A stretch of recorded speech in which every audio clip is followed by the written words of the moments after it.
और चांद से मार दूंगा इसको।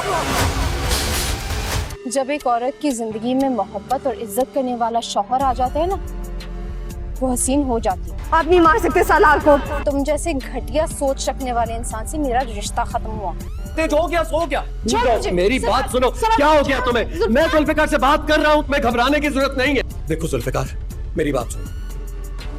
मैं तुमसे कह रहा हूँ, तुम जबरदस्ती नहीं कर सकते हो। हम इस मसले का हल आपस में बैठकर निकाल सकते। बहुत मजबूर और बेबस फील कर रही हूँ नूर। सालार प्लीज यार प्लीज नूर। काश काश तुम इस वक्त मेरे पास होती, बस यही सोचे जा रही हूँ। मैं भी तुम्हें बहुत मिस करता हूँ। हम दोनों के दरमियान जो वक्त गुजरा मैं भूल नहीं पाता। प्लीज, अब जब सब कुछ खुल ही गया तो हम एडमिट कर लेते हैं ना एक दूसरे के साथ। सालार प्लीज। यार प्लीज नूर। जुल्फिकार से जो तुम्हारा रिश्ता जुड़ा है, क्या पता कब टूट जाए। नूर को मजबूरी के तहत अपनी फूफो के घर रुकना पड़ता है और सालार इसी मौका का फायदा उठाने लगता है। वो जानबूझकर नूर को तंग करता रहता है। एक बार जब वो नूर को परेशान करने आता है तो हिरोशिमा भी ये सब देख लेती है। हिरोशिमा को सालार की हकीकत अच्छी तरह मालूम होती है, इसीलिए वो नहीं चाहती कि नूर दोबारा इस घर में आए।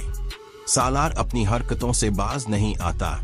जैसे ही हिरोशिमा इसे नूर से बात करते देखती है तो वो सख्त गुस्से में आ जाती है, मगर सालार सारा इल्जाम नूर पर डाल देता है। वो कहता है कि मैंने तो नूर से कोई बात नहीं की, बल्कि यही मेरे पीछे पड़ी हुई है और इसी वजह से यहाँ रुकने आई है। फरा को तो हिरोशिमा पहले ही घर से निकाल चुकी होती है।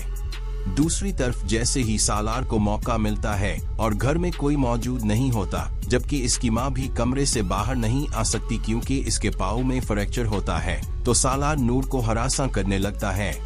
वो मौका देखकर नूर का हाथ पकड़ लेता है और कहता है कि मुझे एहसास हो गया है कि मुझसे बहुत बड़ी गलती हो गई। मुझे हिरोशिमा से शादी नहीं करनी चाहिए थी और ना ही तुम्हें तलाक देनी चाहिए थी।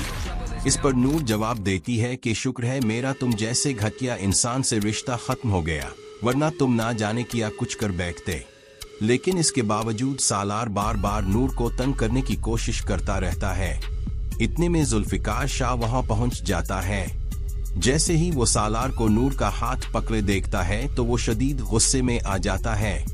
इसके बाद सालार अपना ड्रामा शुरू कर देता है और जुल्फिकार शाह को ये यकीन दिलाने की कोशिश करता है कि नूर और इसके दरमियान कुछ चल रहा है।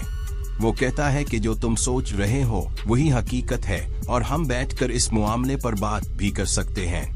लेकिन वो नूर को कुछ बोलने ही नहीं देता और ऐसा जाहिर करता है जैसे नूर जुल्फिकार शाह से जान छुड़ाना चाहती है और वापस सालार के पास आना चाहती है। इसीलिए सालार जुल्फिकार शाह से कहता है कि आओ बैठकर बात करते हैं, मगर जुल्फिकार शाह बात करने के मूड में नहीं होता। वो अपनी गाड़ी की तरफ जाता है और वहां से बंदूक ले आता है।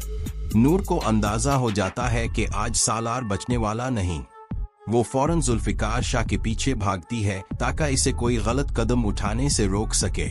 जैसे ही जुल्फिकार शाह बंदूक लेकर आता है, नूर इसे सालार को मारने से रोक देती है, हालांकि वो बहुत गुस्से में होता है।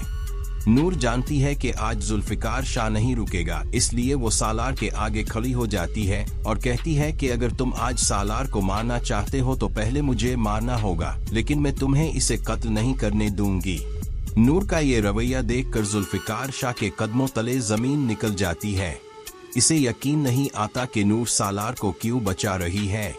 वो बगैर कुछ कहे वहां से चला जाता है और दिल में फैसला कर लेता है कि अब वो नूर से अपने तमाम रिश्ते खत्म कर देगा।